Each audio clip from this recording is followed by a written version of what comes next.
Dios les bendiga, mis amados hermanos y hermanas. Gracias por estar aquí un día más con nosotros. Vamos a estudiar la palabra del Señor y vamos a orar.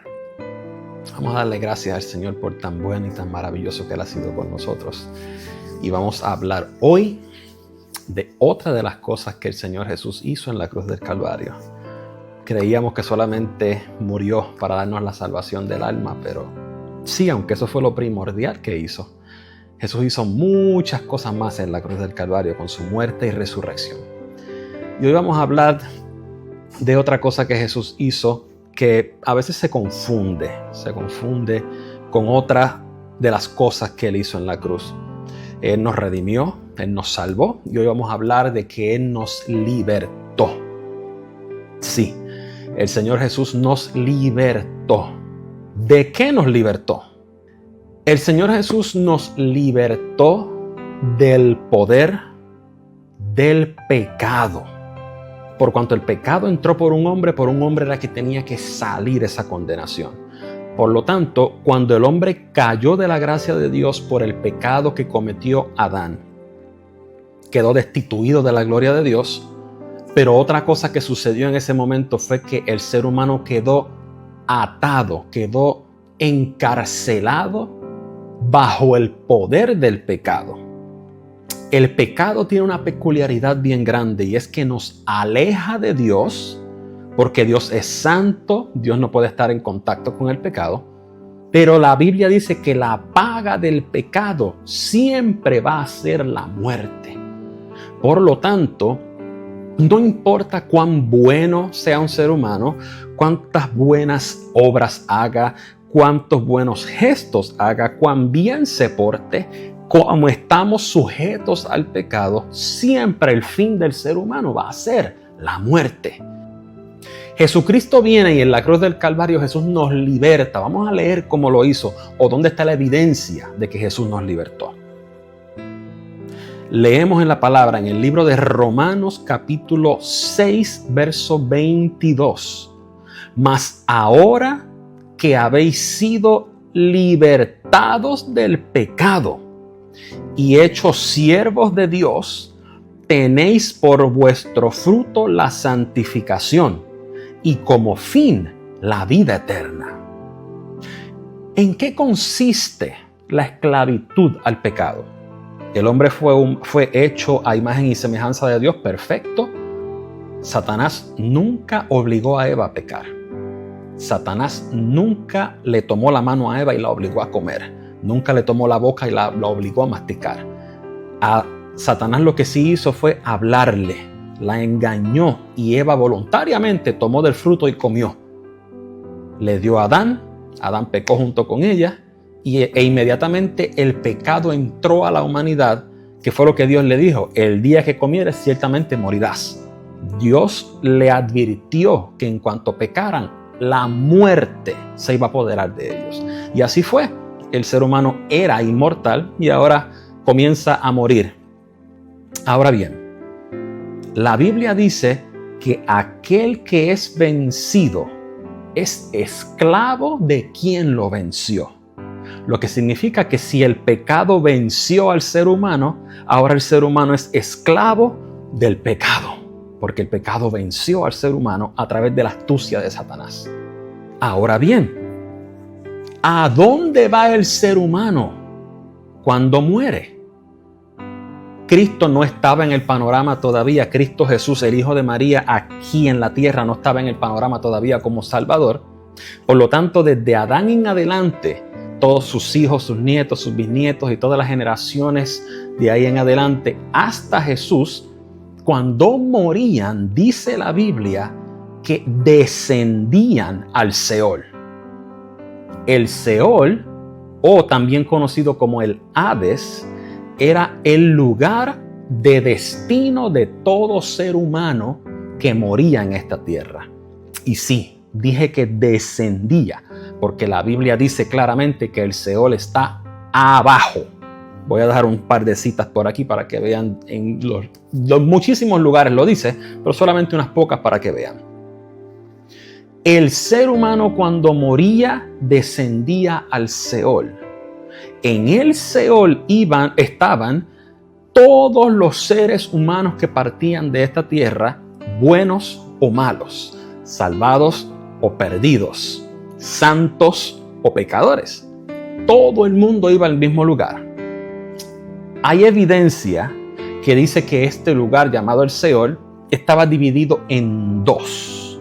Un lugar donde se conocía como el seno de Abraham, que era el lugar de tranquilidad y de paz dentro del Seol, y había el otro lugar que era el lugar de tormento, donde iban las personas que obviamente no iban a tener paz, las personas que no le servían al Señor, que no eran santos, que no eran fieles, y por lo tanto en ese lugar lo que había era condenación, tortura, dolor, quebranto, etc.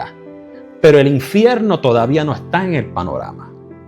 El paraíso tampoco está en el panorama. Todo el mundo iba al Seol. La evidencia donde dice que el Seol estaba dividido en dos es una parábola que Jesús habló, que es la parábola de Lázaro y el rico. Hago una aclaración. Yo opino, esta es mi opinión. Yo opino que la parábola de Lázaro y el rico no es una parábola. Se conoce como una parábola, pero no es una parábola. ¿Por qué? Porque las parábolas del Señor, lo que identifica una parábola es una historia sencilla donde sus protagonistas o personajes no tienen nombre.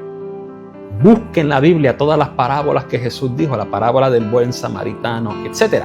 No tienen nombres las personas que están involucradas en esa parábola, la parábola del sembrador, etc.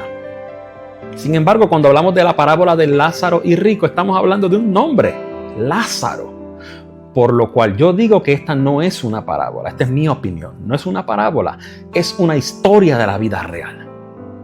Y usted sabe la historia, la Biblia dice que, o Jesús dice que Lázaro era mendigo, mendigaba a los pies de la puerta del rico, y dice que cuando el rico y Lázaro murieron, Lázaro fue al seno de Abraham y el rico solamente murió, pero ambos fueron al mismo lugar. El rico estando en tormento, estoy acortando la historia porque quiero que usted la lea, aquí está la cita. El rico está en tormento, está en agonía, está en tribulación y dice que a la distancia ve a Abraham y ve a Lázaro, pero hay una cima que los divide, o un abismo se puede decir, que los divide uno del otro, pero aún así se pueden ver a la distancia.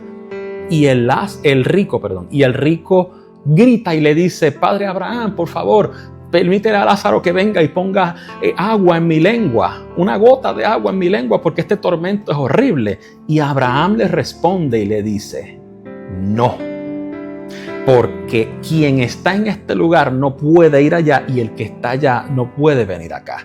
Están en el mismo lugar, salvados y perdidos, en el mismo lugar.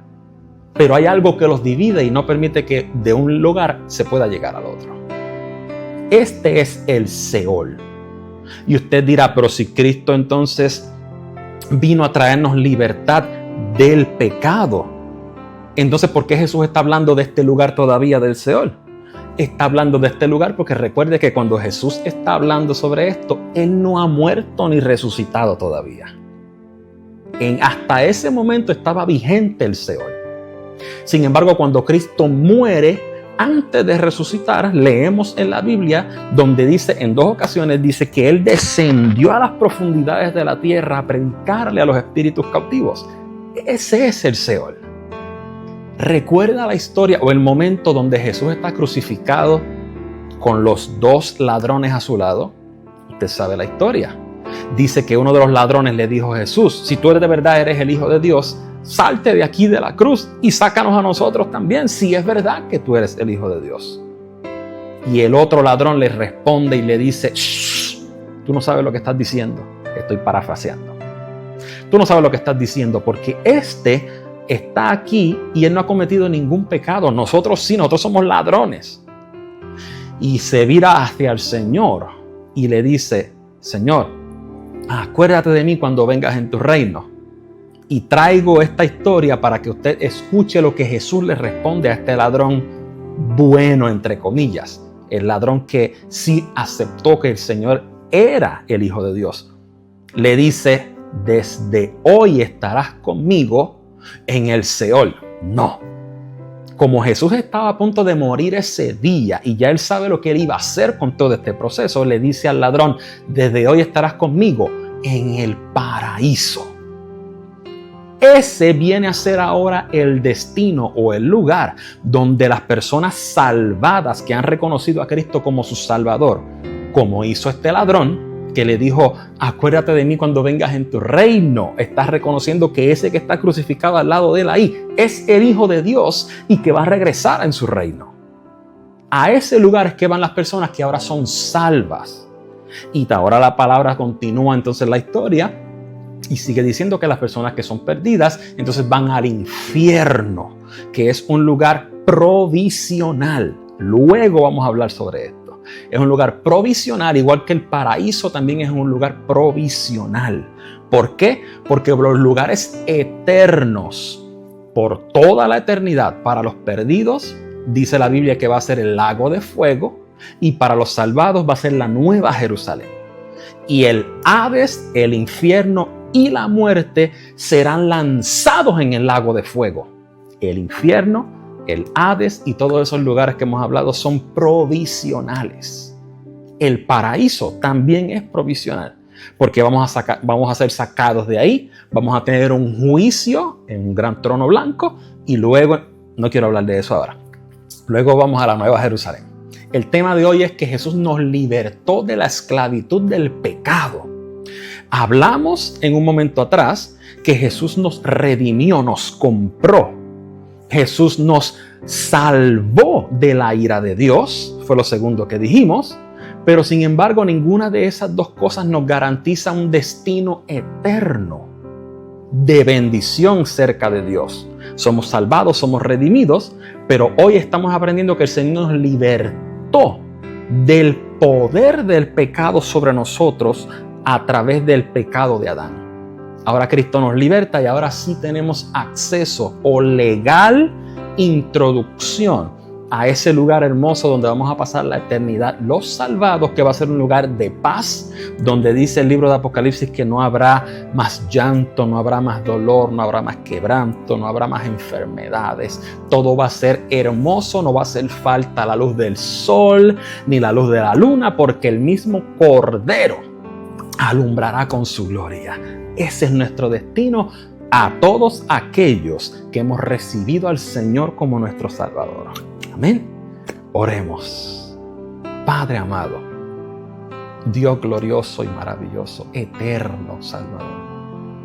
Gracias te damos en este día, Padre amado, por tu hermosa misericordia. Oh Señor, porque tú no solamente nos redimiste, no solamente nos salvaste, sino, Señor amado, que también tú nos libertaste. Tú nos libertaste del poder del pecado, Señor, que entró a la humanidad en el momento en que Adán y Eva pecaron. Pero tu gracia y tu misericordia son tan grandes, Señor, que tú abriste, repetimos, una brecha. Abriste una oportunidad por tu justicia, porque tú eres justo. Por tu justicia abriste una oportunidad para el ser humano para que pueda ser libre, para que pueda escapar de las garras del pecado.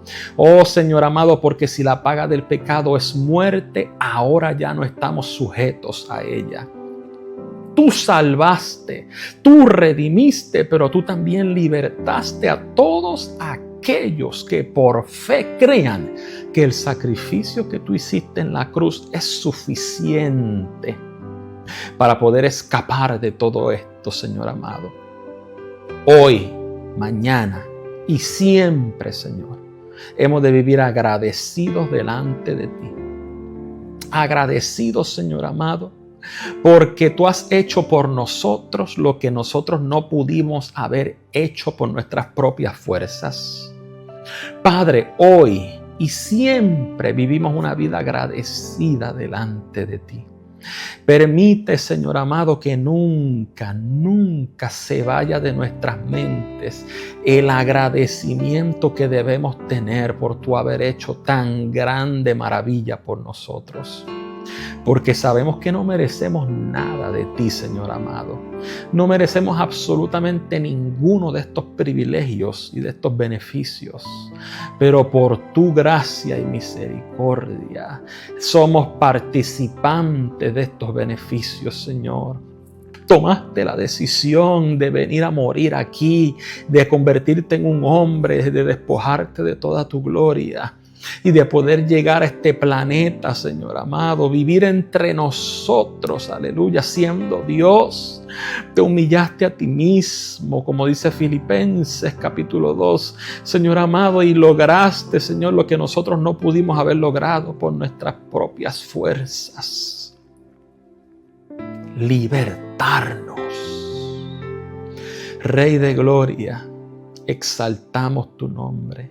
Adoramos tu nombre, bendecimos tu nombre, glorificamos tu nombre. Y a veces, Señor amado, sabemos que las pasiones de la vida, las tribulaciones, las tormentas y todas estas cosas que vienen a nuestra vida desenfocan nuestra mirada de ti. En este día, Padre Celestial, antes de pedirte, Señor amado, queremos pasar este pequeño tiempo, estos pocos minutos, dándote gracias, Señor. Sintiendo el agradecimiento, aleluya, que siente aquella persona que es libertada. Sintiendo, aleluya, la libertad, aleluya, que se siente cuando tú eres culpable de algo, pero de momento aparece alguien que paga la fianza y tú quedas legalmente libre, a pesar de que inicialmente tú eras culpable.